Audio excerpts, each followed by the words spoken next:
Throat ratios and valve angles. Where should we be? All right, welcome back, guys. Again, thanks for all the comments. Yeah, we had some on this, valve seats and throat sizes and seat angles. So I thought I'd do a little video on it. I thought it was a great idea. It's something I get asked about a bit. There's no right answer. There's a couple of rules that kick on out there. I'm sure you've heard the 90% rule for throats and stuff like that. So we're going to talk about that today.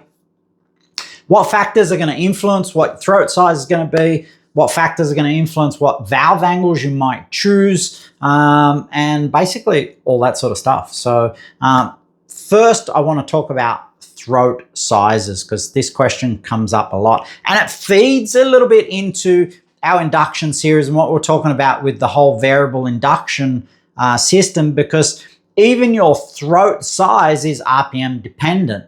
Meaning if the airspeed at the valve or the valve is a little bit limited in the engine by the bore or whatever we may be, so small block Chev, say we're running a 202 and it's on the smaller side and we're RPMing, then we can run a bigger throat, right? Not a smaller throat. So we can run anywhere up to a 93.5, depending on what guys you speak to. Some valve limited engines are up around that 93 plus, but you're starting to lose seat and you're starting to lose that end of your venturi. So there's some factors which we'll cover as we go. But what I'm talking about, and even camshaft, your optimal camshaft, say for a 7,500 RPM small block Chevy, the difference between an 88 and a 90 percent throat could be 2 or 3 degrees in camshaft timing that we need to change. So these are aspects we need to look at. This is why I say the induction shape really only works at 1 RPM, and we really need to dial every aspect into that to try and optimize it. But throat wise versus diameter, for those that don't know, it's a simple percentage of the valve diameter. So if you've got a 2-inch valve and we've got 90%, then just times it by 0.9 and you get your answer. Really simple. So a lot of people will use a 90% rule, and for your street cars and stuff like that, that's where I like to start, 88, 90%. But again, we need to look at how big the valve is relative to the combo, the RPM. Is the minimal cross-sectional area a little bit undersized? Is the valve a little bit undersized? If it is, then we can stretch it out to 90, 91. Again, these are aspects we can look at. And in the 2-valve stuff, I start at 88. So, sorry, 4-valve, let's get it right. In the 4-valve stuff, I'll start at 88. And my limits are about that 91.2, 91.3. And the reason why there's a difference in limit comes down to the diameter and the area of the seat. And so if you understand percentages, if we look at a 2-inch valve versus some of the valves that are in these are like 1.4, they're much smaller. So the seat area and the angle widths become a drama. So let's say this one is at a 2-valve, which is 88%, and now we go and we've taken that to 90 something. Now all those angles have to start here and fit in this area, so they end up far smaller. We start losing that venturi effect at the bottom of our induction system, so that starts to affect our discharge coefficient. We can create all sorts of shearing issues and stuff like that. So these are aspects we have to look at, but generally I always say to guys, you're better off going a little bit smaller in the throats, even just for the lifespan of the engine, so the insert and stuff like that, because when you start thinning them out too much, they don't want to last long, unless you're going to the trouble of going to copper beryllium seats and all that sort of stuff. Then you can thin them out a bit more. But yeah, basically the throat ratio and also the seat angles are all dictated by the function of the engine, what you're actually doing at what RPM, what cubic capacity, how big is the engine, how big the valve is, and so on. But with valve seat angles, generally we don't want to go any more than that 15-degree separation. That's the general rule. So 30 top, and some go a 5 angle. I've just done a 4 angle. I usually don't go past this.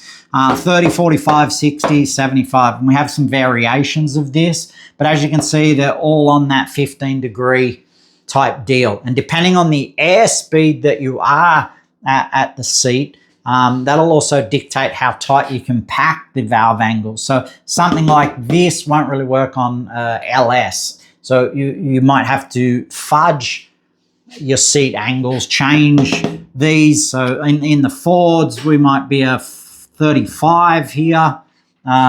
We might be 65 here. We might be 55. So we're only going 10 here. And we're only going 10 here. Again, it depends on also the chamber shape.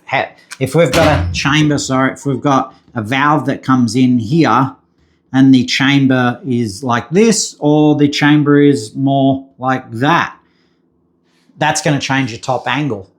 And so we're also going to change the top angle width, what you need. So I like to shorten that up. If we go to something like this, a more modern Ford chamber that has, maybe a 30-degree or something like that, I want to shorten that way up, because then I can have my valve margin, I can have 75% of that into the chamber. So that means the instant I lift, it's already up and out of the seat, right? You see some cylinder heads and the top angle's really long, and the valve is down in here, like below the chamber height. So it's got to lift 50 thou just to get that, say that's the margin.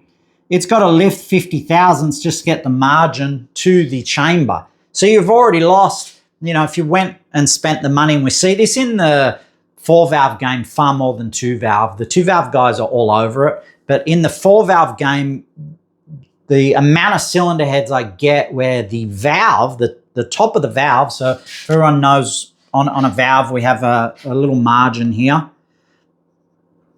So on an intake, you don't sort of want that under 40. On an exhaust, you're probably up around 60 thou. So 1 mil versus 1.5. And you'll constantly see the valve level with the chamber, meaning on our 4 valves and stuff, we have to lift on an exhaust 60 thousandths even before the inside edge of that becomes level with the chamber or the top of the seat. So if you've gone and spent money on, especially in these, you got rid of your factory 8.8 mil camshafts and you put a set of 9.5s in, they're not even going to see that, because they're not even coming out. You've lost that 50 thousandths because they're still in the pocket. You're not lifting it, you're wasting it. So the insert shape and how well you get that valve sitting out of the pocket and actually working for the chamber that it's in will dictate your horsepower as well dramatically. Even in boosted cars, we see this all the time. Get them out of the pocket and they come alive. They actually make horsepower. You watch your boost levels come down, your horsepower levels go up for this exact reason, because we're getting them out of the pocket. But so yeah, as far as valve angles go, it really is combination based, but generally, most of them sort of start around this, but this is why you've got to watch your throat size, because you're compressing all those angles into a smaller, which means your margins start getting smaller and smaller, and we're not getting a really, really good venturi into the chamber. So that's the other point. The valve is part of our discharge coefficient, so how well we bring it back into the chamber. That's why you'll see guys, and I think Eric's covered this a lot of times, and I think even Darren Morgan, people will get ahead and they'll go and port all this out of it right under the valve seat. Put it on the flow bench, looks unreal sometimes. Put it on the engine and it goes backwards because it's just shearing straight off that. We want some of that turn. We want the air to pull around, not all the way, what's the mechanism called? It's lost me. But we need some of that venturi. We don't want it crashing into the valve. We don't want it separating. If this separates off too hard, we're going to end up with fuel separation if it's a wet system. So there's a lot of aspects that come into it that we've got to think about. But yeah, generally your 90% rule is a really, really good start if you've got the right size cylinder head. So if you've got a 383 with like a 215, 220cc with like a 208, somewhere around there, a 90 would be a good start. Maybe you could push that to 92 depending on, you know, because CC isn't a good indicator, depending on what the minimal cross-sectional area is and how big the bore is. On a 4-inch bore, maybe not. But yeah, there's quite a few aspects that come into it. But on the twin cam type stuff, the 4-valve stuff, this is sort of where I start. Again, just depending on the chamber design. A lot of the RBs are a little flat, so we'll run about that 30 on our top angle. But again, I'm trying to keep it short. I'm trying to keep the valve as high out of that pocket as possible. Some people sink them for piston clearance and everything like this, but as I say, get the pocket right. Don't sacrifice the cylinder head for piston clearance, right? So there's ways to do things, and there's ways that really are just handicapping you from the start. And the first one is sinking that valve into the pocket. That's just a no-no. Like, yeah, again, that you will see on a flow bench straight away, because if you lift the valve at 100, your 100 figures would be absolutely horrible on a 2-valve, even on a 4-valve engine, right? That's because it's trying to do this out rather than flowing straight out into the chamber. So I'll try and expand on this in another video. We might cover some engine specific seats and what other people have run, and we've covered the radial seats and why they were such a disaster. Yes, look great on a flow bench, but real world no good, because they really started to throw fuel at the liner and all sorts of problems like that. But anyway, guys, I'll catch you in the next one. Cheers.